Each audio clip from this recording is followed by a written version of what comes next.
Primo, ¿Qué es lo que es, primo? ¿Cómo le puedo ayudar? ¿cuáles son los especiales que tú tienes? Tenemos red chicken, tenemos pollo con tostones, tenemos pene a la vaca, tenemos salmón, tenemos aquí carne de res bilingüe, tenemos también aquí... Espérate. ¿Qué fue? ¿Cómo así carne de res bilingüe? ¿Eso es lo que tú quieres, carne de res bilingüe? No, ¿cómo así que es eso, carne de res bilingüe? Que la vaca que yo consigo, nomás me hablan inglés.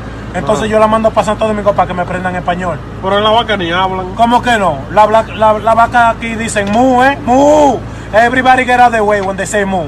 Entonces yo la mando para Santo Domingo para que digan muévete, muévete. Tú ves, porque entonces ahí todo el mundo le entiende. Entonces una vaca, ¿quieres? Una orden de vaca. Yo no quiero, ¿Tú no quieres una vaca bilingüe? Me da un pastelito de pollo. Pastelito de pollo que se va. Y que vaca bilingüe. Eso es mentira. Tú me estás hablando Sí, mentira. para llevar. ¿La quiero o no la Tú quieres? me estás hablando mentira. ¿La quiero probar? No. Carne de res bilingüe. No. Quíteseme de ahí.